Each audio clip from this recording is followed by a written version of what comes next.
नमस्कार दर्शक बंधु मु ज्योतिर्विद मलयरंजन मिश्र मोर चैनल माँ दुर्गा ज्योतिष केन्द्र तरफ आपण मानक अनेक अनेक शुभकामना और शुभेच्छा।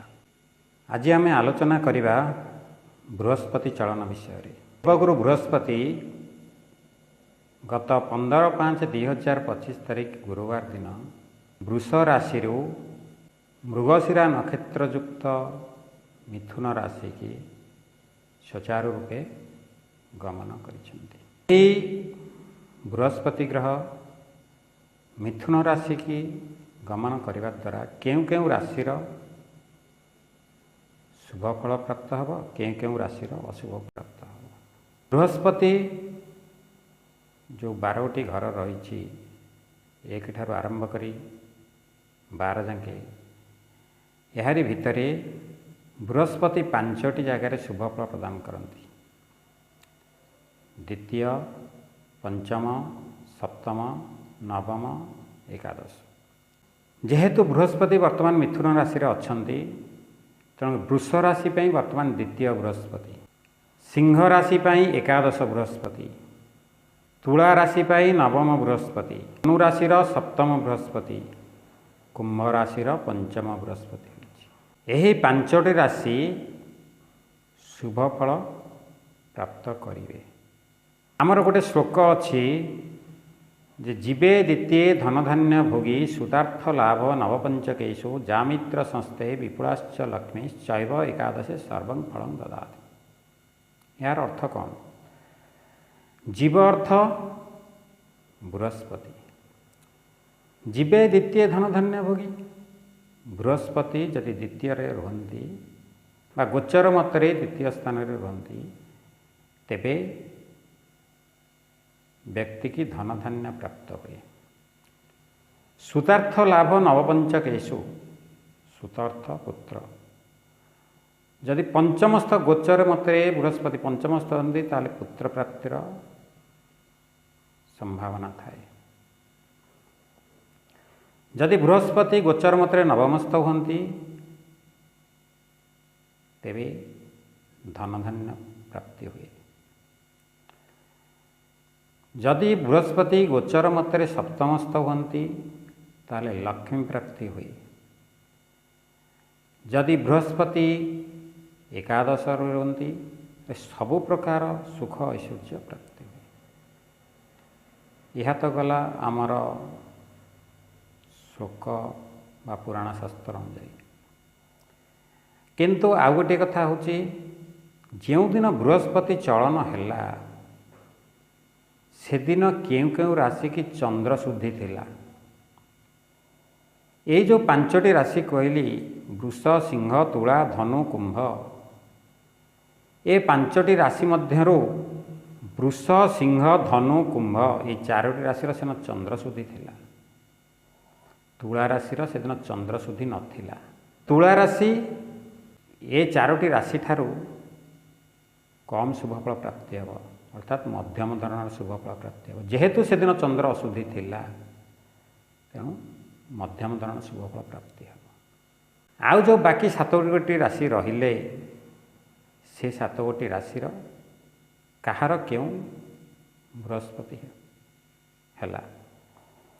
मिथुन राशि है जन्म बृहस्पति, जेहेतु बृहस्पति मिथुन राशि के आसिले मिथुन राशि है जन्म बृहस्पति। कन्या राशि है दशम बृहस्पति, बिछा राशि है अष्टम बृहस्पति, मकर राशि है षष्ठ बृहस्पति, मेष राशि है तृतीय बृहस्पति, कर्कट राशि है द्वादश बृहस्पति, मीन राशि है चतुर्थ बृहस्पति। ये जो अवशिष्ट 7 स्थान रहिला ता मध्यरु केउ स्थान रे अति अशुभ फल प्राप्त होब, केउ स्थल रे समफल प्राप्त होब। आमर गोटे श्लोक अच्छी पुराण गोटे श्लोक अच्छी जन्म राशि सुराचार्य राम राजा वनंगत तृतीय च बलिविद्ध चतुर्थे विंशलोचन द्वादशे सगर राजस्व दशमे मधुकैटव अष्टमे कुरुराजस्व षष्ठ कर्ण निपात। तेणु जन्म बृहस्पति जितेबाला पड़ता प्रभु रामचंद्र को वनवास करिया पड़ता वन को जावाक पड़ता राजा हवा परिवर्ते प्रभु रामचंद्र वनवास करने पड़ता। तृतीय से बलिविद्ध, चतुर्थ विंशलोचन अर्थात रावण मुक्ति होता। द्वादशे सगर राजस्व, दशम मधुकैटभ, अष्टम कुरु राजा बद्ध, षष्ठ कर्ण निपातित। किंतु यही जो 7 गोटी जगह रहिले बृहस्पति, मिथुन कन्या बिछा मकर, मिथुन कन्या बिछा मकर गोचर मतरे अशुभ। कारण मिथुन राशि जन्म बृहस्पति, कन्या राशि दशम बृहस्पति, बिछा राशि अष्टम बृहस्पति, मकर राशि षष्ठ बृहस्पति, ये सब बृहस्पति अशुभ।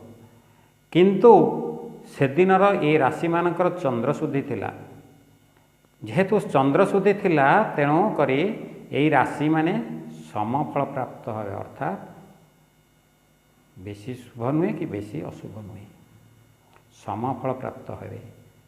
एतद् भिन्न आउ जो 3 गोटी राशि रहिला मेष कर्कट मीन, ये तो सहजे गोचर अशुभ। कारण मेष राशि रहीगला तृतीय बृहस्पति, कर्कट राशि रहा द्वादश बृहस्पति, मीन राशि रहा चतुर्थ बृहस्पति। किंतु एमाने भी अति अशुभ फल पाइबे, कारण से दिन एमानकर चंद्र अशुद्धि थिला। तेणु चंद्र शुद्धि उपरे बहुत गुरुत्व दिया जाए। जेहेतु ये 3टी राशि मेष कर्कट मीन से दिनर चंद्र अशुद्धि थिबा कारणरू एवं सहजरे बृहस्पति अशुभ थिबा कारणरू अति अशुभ फल प्राप्त हब। ये तो गला बृहस्पतिंकर चलन विषय रे। बृहस्पति गोचर मतरे कोई क्यों राशि रे क्यों क्यों फल प्रदान करिवे। एबे आसंतु जानिबा क्यों व्यक्ति केते % रिजल्ट पाइबे, अर्थात केते शुभ केते अशुभ। गोचर मतरे एक्चुअली 25% लेस दैन 25% रिजल्ट ही आसे, किंतु 100% रिजल्ट केतेबेले मिले जेतेबेले आपणक जातकरे बृहस्पति शुभ स्थान रे थिबे, अर्थात बृहस्पति आपणकर धनु घरे थिबे किंबा मीन घरे थिबे किंबा कर्कट राशि रे उच्चस्थ थिबे। बृहस्पतिंकर ए 3टी घर होची शुभ घर। ए राशि रे जदि आपणकर बृहस्पति अच्छी एवं केंद्र स्थान जदि हेथिबो 1 4 7 10 अति उत्तम। जदि बृहस्पति आपणकर जातक कुंडली रे षष्ठ स्थान, अष्टम स्थान, द्वादश स्थान रे थिबे किंबा बृहस्पति पाप कतुरी जोगरे पीड़ित होइथिबे किंबा बृहस्पति पाप ग्रह दृष्टि रे थिबे किंबा बृहस्पति बलहीन होइथिबे, अर्थात 0 डिग्री 6 डिग्री मध्य किंबा 24 डिग्री 30 डिग्री मध्य थिबे, ताहाले बृहस्पति जनित शुभ फल आप पाइपर ना। बृहस्पति जनित शुभ फल पाइबापी हेले आपणकर कुंडली रे बृहस्पति शुभ स्थिति थिबा दरकार। बृहस्पति जदि आपणक कुंडली रे शुभ स्थिति अच्छी ताहले गोचर आपन को 100% रिजल्ट दब, अति शुभ फल दब। जदि बृहस्पति आपणकर कुंडली रे अशुभ स्थान अच्छी किंबा बलहीन अवस्थार अच्छी किंबा दुस्थिति अवस्थार अच्छी ताहले आपणकर गोचर शुभ हेले मध्य एतेटा रिजल्ट आपन पाइपर ना।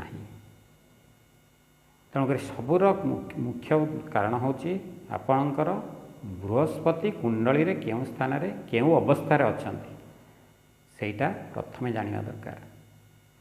ए बृहस्पति आपणकर गोटे राशि रो अन्य गोटे राशि की जीवापी 13 मास समय लगे, किंतु बृहस्पति 13 मास एवं गोटे राशि अन्य गोटे राशि की 13 मास जीवा समय भितर एवं बृहस्पति अतिचारी गमन करुँच। ये तो थिला बृहस्पति चलन विषय रे आजिर आलोचना। भावुची आपण माने ए विषय रे सम्यक किसी ज्ञान पाइपारे। आसंता अध्याय में अन्य किसी विषय रे आलोचना करिबा। आज पई रहउची। जय जगन्नाथ।